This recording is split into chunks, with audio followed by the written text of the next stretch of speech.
Guys, Malachite here. I thought I'd do a little review of the makeup stuff that I bought yesterday and let you know what I thought. I can tell this is an inexpensive brush, but that's fine. I put my foundation on with it for the first time today, and I can tell that I'm going to love putting foundation on with this. It is going to take a lot of practice because a teeny tiny little bit of foundation goes a long way, and you can always come back in and build it. You can tell this is a cheap brush though, like the hairs fall out of it and everything, but it's great for practice. And then when I get paid again, I'm gonna go out and they have a nice one at Target that's like $13. It's got a bigger head on it, and it's one like you see on YouTube with the stippling head on it. So it'll do a lot better with controlling use of product and things like that. And if I end up being able to get it in the middle of this month, I will do that, because this is how I'm going to be putting my makeup on.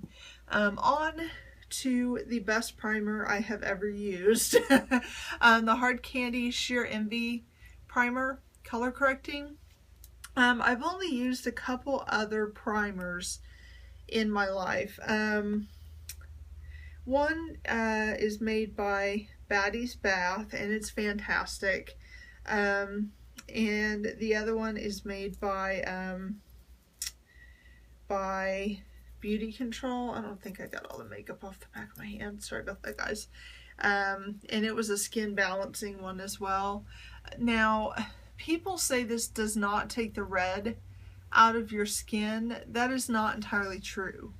It is not going to make your skin look completely pale with no red in it whatsoever, and you do not want it to do that, because you will look like The Walking Dead.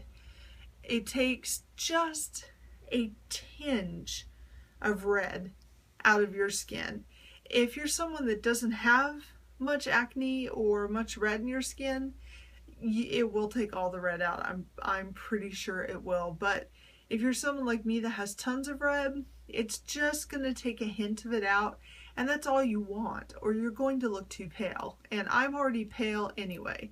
But the main thing about this is it doesn't take much, and when you put it on, it's like butter. I mean, your skin is so smooth. I can't imagine ever not having this again, ever.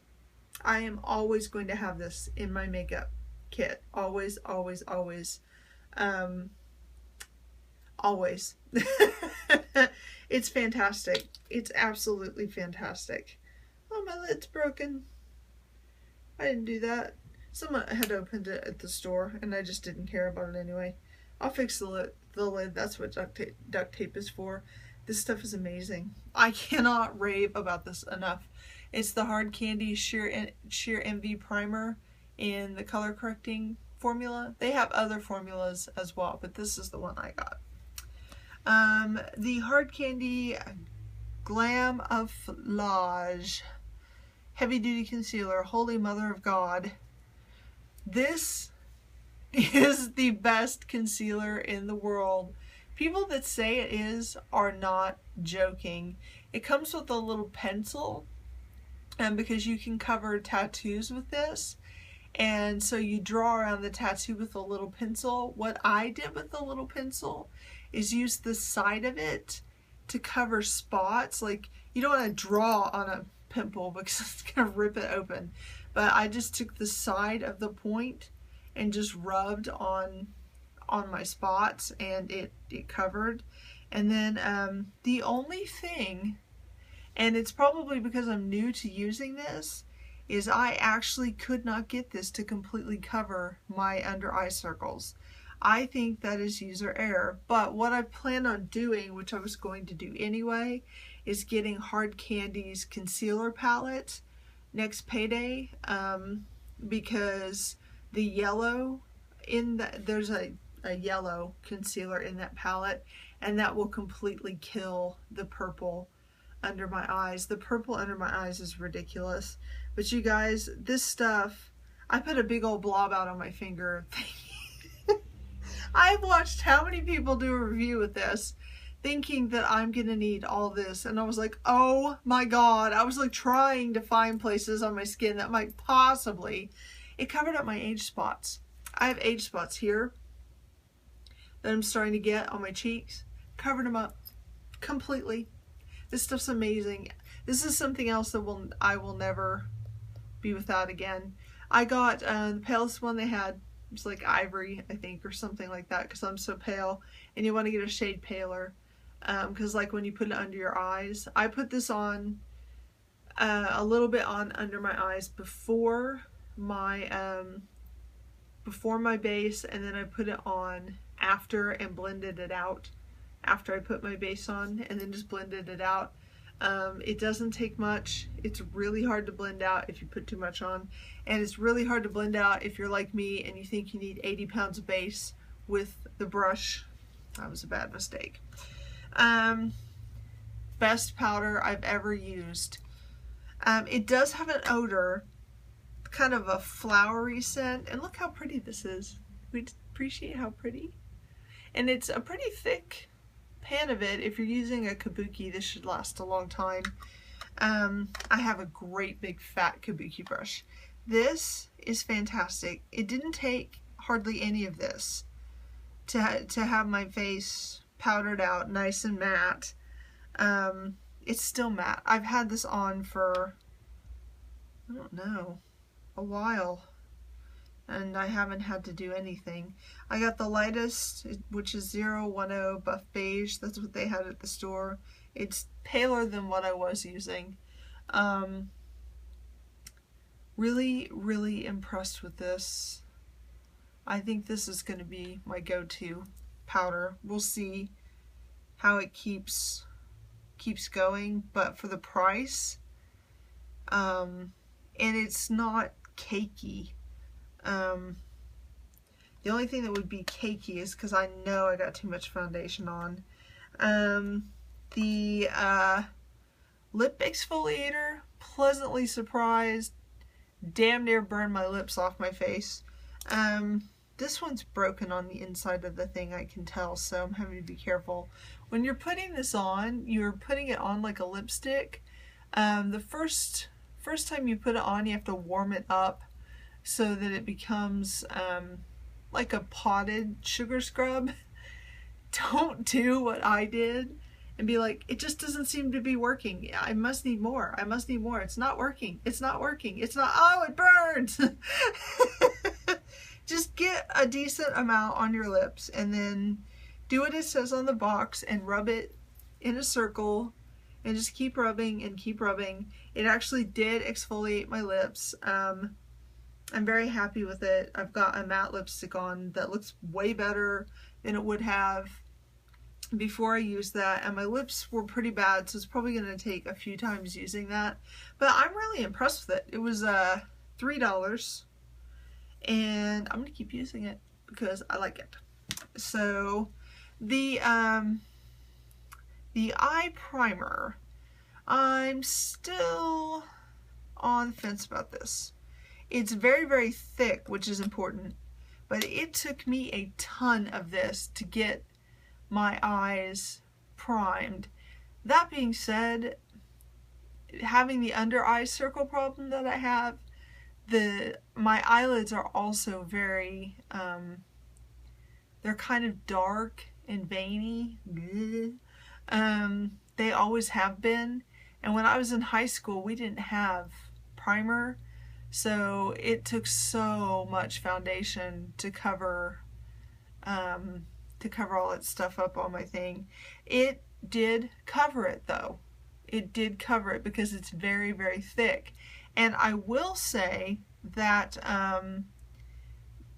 I like how easy my eye makeup was to put on over it and how much easier it blended. I was very, very pleased with that. Very, very pleased with that. So again, this is something I'm not used to using. I haven't used it in a long time. So a lot of this is probably user error that I'm going to get used to. This is my forever love now. The Scandalized Retro Glam. I put a second coat on because I'm stupid, and that's why my eyes don't look like they should. But this brush, the reason it's this way is because it does give you the retro glam look where it lifts your outer lashes up like they used to do, and it looks like you have false lashes on, and it pops your eyes wide open. When I just put the one coat on, my eyes were round. I looked in the mirror and was like, whoa, because nothing does that. So next time, one coat, don't mess with it, and my eyes will be round, and then I can show you things that will surprise you. This is the Supernatural palette I got from LA Colors. Do not let how muted these look deceive you. These colors are dark as hell. So I don't mind, like, I'm someone that doesn't mind eyeshadow disasters because I think they're like abstract paintings, and so you just go in and try to fix it, and then if it looks kind of like a beautiful mess, I think it's fun. Seriously, I think it's kind of like a work of art. But so I ended up using, get it open, this thing is very tight, hold on, yeah, there we go. I don't use this sponge thing, get that out of there. I used those for years, so I started using brushes, but I used the white. I always use white as a base. And then I came in and decided to use this gray as in the crease, as like the lighter crease color, because I had another blue that is in a single pot that I wanted to use. Holy crap, this was dark. I did a swatch on the back of my hand. It didn't look that dark until I put it on my eyelid, and it was like boom, and I was like, holy crap. So I have very dark eyes today, so, and they're very blue, and I don't care. It's I really like this eyeshadow palette, and it says Supernatural on it, and that's just awesome. So everything I got I really like. I think my favorite thing that I got is this primer. This stuff is amazing. I cannot get over this primer. It was way more than I expected it to be. It really was. If it got rid of the red just a little bit more, I'd probably be a little bit happier with it. But at the same time, I wouldn't want it to get rid of it too much more, because then you just end up looking really washed out. And honestly, the Glamouflage I'm really amazed with, and the Scandalized. I love this mascara. I really love this mascara. So I love all of it. This stuff is just, this Stay Matte is amazing. And so, and it's just, when, you know, doing this stipple brush thing is just trial and error. And I know I definitely next time will be using less product. And I also am not going to be putting it on the back of my hand, because what happens is you end up just getting the product all over the back of your hand as you're stippling. I know what they're talking about now on YouTube. Some people put it on something plastic, because otherwise it's just so, you're just putting makeup on the back of your hand. I had to use like 4 pumps, where normally for my whole face I use 1 when I do it with my fingers. So I'm gonna put it on, I'll take an old makeup container that I have or something, and I'll just put it on that. And that way too, if it's a slippery plastic surface, it'll be easier to get a palette where it's easier to get it thinner on the brush and to stipple it out a lot lighter. And anyway, that's my review of all of the stuff I got, and I would recommend all of it. Definitely give this lip exfoliator a try. I think you'll be pleasantly surprised by it for $3. Lip exfoliators are really expensive, and if it can exfoliate my lips, it probably can do just about anybody's, because my lips are terrible. They really, really are. And again, it comes from playing a brass instrument in high school, because you just get in the habit of constantly licking your lips and they're constantly chapped. And even though I haven't picked up a trombone in like 21 years, the habit stays. It doesn't go away. You're just stuck with it. So anyway, I hope you guys enjoyed it, and I will keep you posted on using the brush to apply foundation. I think I'm really, really gonna like it. And yeah, so anyway, I hope you enjoyed it, and many blessings, and have a great day. Bye.